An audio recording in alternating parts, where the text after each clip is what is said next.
Salam jumpa dengan saya John Simon dalam channel Hermeneutik sebagai seni memahami untuk hidup yang lebih baik.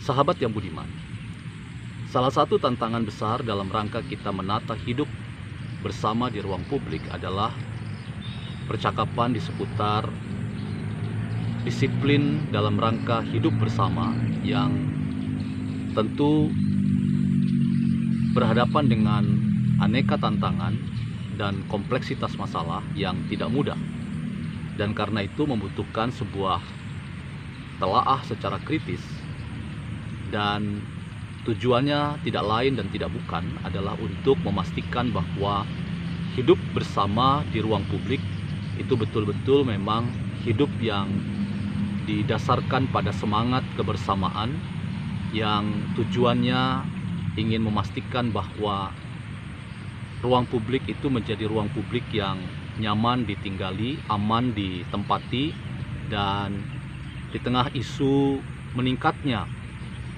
paparan virus COVID-19 yang kembali meningkat pada akhir-akhir ini, maka ruang publik yang sehat itu menjadi satu panggilan bersama yang ingin diupayakan oleh semua komponen masyarakat.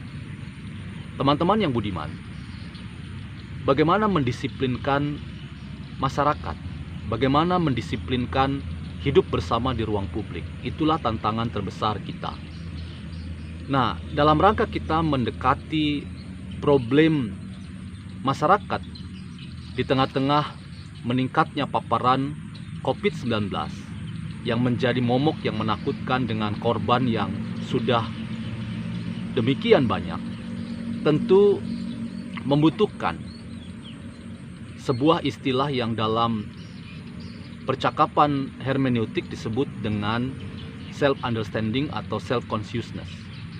Berkali-kali saya menyebut pentingnya kita mencapai kesadaran diri atau pemahaman diri di tengah-tengah kompleksitas persoalan yang tidak ringan, tidak mudah, dan begitu banyak yang membutuhkan setiap individu sebagai anggota dari masyarakat yang lebih luas itu mencapai taraf kesadaran diri atau pemahaman diri.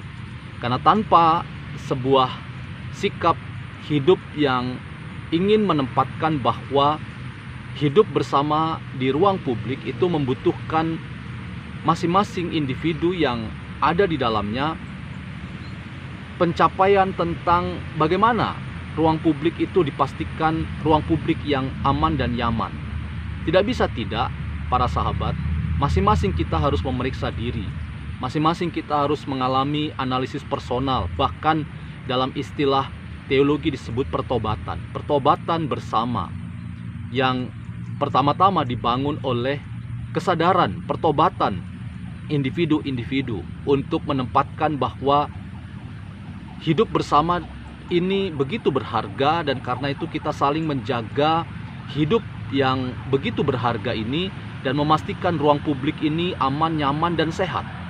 Dan kesehatan ruang publik ini menjadi tantangan hidup bersama. Agar apa? Agar memang betul-betul ruang publik ini menjadi ruang publik yang pada akhirnya semua orang bisa nyaman dan tinggal di dalamnya dengan satu kepastian bahwa dia betul-betul hidupnya terjamin. Dan dalam rangka itu kedisiplinan dengan pertama-tama menempatkan self-consciousness atau self-understanding itu sebagai sesuatu yang berharga untuk dilakukan, untuk diupayakan oleh setiap individu sebagai komponen dari masyarakat yang lebih besar. Karena itu, teman-teman yang budiman, di tengah-tengah tantangan bersama kita ingin keluar dari penderitaan karena meningkatnya paparan COVID-19, tentu tidak bisa tidak masing-masing kita harus tiba pada kesadaran diri, tiba pada pemahaman diri bahwa ruang publik ini milik bersama, dan kita ingin agar kesadaran diri itu membuat kita paham bahwa keamanan, kenyamanan, kesehatan hidup bersama itu merupakan kontribusi dari setiap individu yang merasa bagian dari masyarakatnya. Dalam tatapan hermeneutik kita bisa mengatakan bahwa tanggung jawab hidup ini adalah tanggung jawab yang ada pada diri kita semua, diri kita sebagai individu. Karena itu, kepada kita yang hidup dalam tanggung jawab atas hidup orang lain, maka tidak bisa tidak bahwa kita harus mengupayakan sekuat mungkin mendisiplinkan diri kita agar kita dapat keluar dari tantangan hidup bersama dengan COVID-19 sebagai problem dalam rangka kita menjalani hidup di hari-hari ini.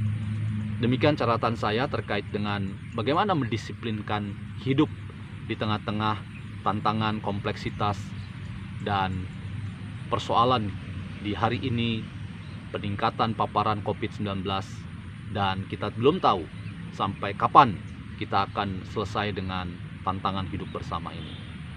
Kunjungi terus channel Hermeneutik sebagai seni memahami, dan sampai berjumpa kembali.